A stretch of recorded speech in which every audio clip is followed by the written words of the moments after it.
नमस्ते बच्चों।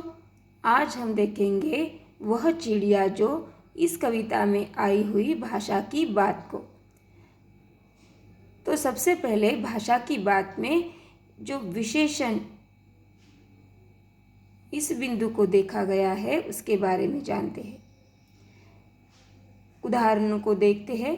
पंखों वाली चिड़िया, नीले पंखों वाली चिड़िया, ऊपर वाली दराज, सबसे ऊपर वाली दराज।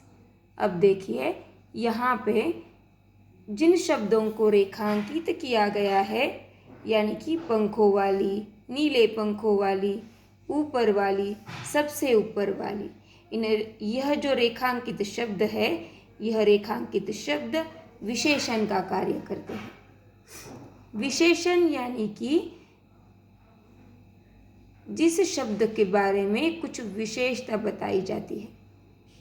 अब यहाँ पे पंखों वाली, ऊपर वाली, यह जो शब्द है, यह शब्द चिड़िया और दराज इन संज्ञाओं की विशेषता बताते हैं। इसलिए ये रेखांकित किए हुए शब्द विशेषण का काम करते हैं। तो फिर चिड़िया और दराज यह क्या है? तो चिड़िया और दराज यह विशेष्य है। अब विशेष्य यानी क्या? तो विशेष्य यानी कि जिसके बारे में कुछ विशेषता बताई जाती है। जैसे कि यहाँ पे पहला उदाहरण है पंखों वाली चिड़िया। पंखों वाली यह विशेषण किसके बारे में कहा गया है? चिड़िया के बारे में। तो चिड़िया यह शब्द हुआ विशेष्य और पंखों वाली यह रेखांकित शब्द हुआ विशेषण। अब इन्हीं उदाहरणों के जैसे हम कुछ और उदाहरणों को छोड़ने का प्रयास करते हैं। जैसे कि मोरों वाला बाग। अब मोरों वाला बाग, इसमें मोरों वाला यह विशेषण है, किंतु इन विशेषणों को हमें और एक विशेषण के जोड़ना है।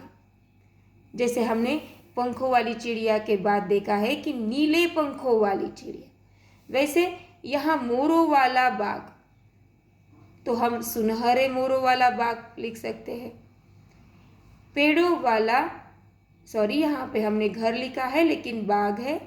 पेड़ों वाला बाग, यह हम लिखेंगे हरे भरे पेड़ों वाला बाग। फूलों वाली क्यारी, लाल फूलों वाली क्यारी, पीले फूलों वाली, सफ़ेद फूलों वाली। इस प्रकार से वहाँ पे जो शब्द, जो विशेषण सही तरह से लगता है वही लिखने का प्रयास करेंगे।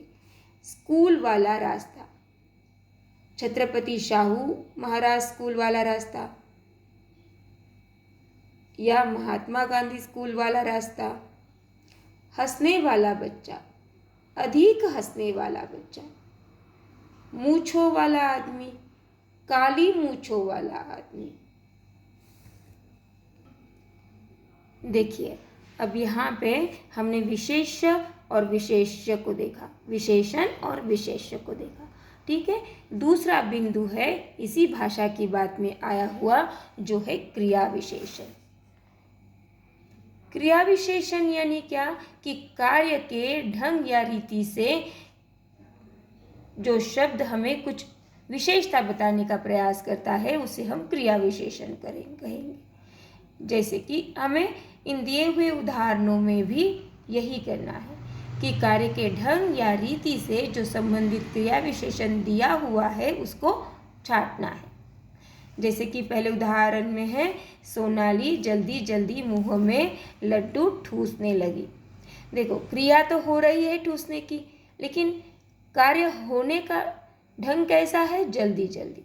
तो यहाँ क्रिया विशेषण है जल्दी जल्दी। दूसरे उदाहरण में, गेंद लुढ़कती हुई झाड़ियों में चली गई। कार्य हो रहा है चलने का, लेकिन किस प्रकार से? लुढ़कती हुई। ढंग कौन सा है? लुढ़कने का। भूकंप के बाद जनजीवन धीरे धीरे सामान्य होने लगा। यहाँ कार्य का ढंग है, यानी कि क्रिया विशेषण है धीरे धीरे। चौथा उदाहरण है, कोई सफेद सी चीज धप्प से आंगन में गिरी। किस तरह से गिरी? धप्प से। टॉमी फुर्ती से चोर पर झपटा। यहाँ पर है फुर्ती। तेजिंदर सहम कर कोने में बैठ गया। बैठने का कार्य किस तरह से हो रहा है? सहम कर। आज अचानक ठंड बढ़ गई। यहाँ पर किस प्रकार से कार्य का ढंग है? अचानक से। देखो, क्रिया विशेषण के भी कुछ भेद होते हैं जिनको हम नेक्स्ट वीडियो में देखेंगे। आशा करते हैं आपको भाषा की बात अच्छी तरह से समझी होगी। Bye bye.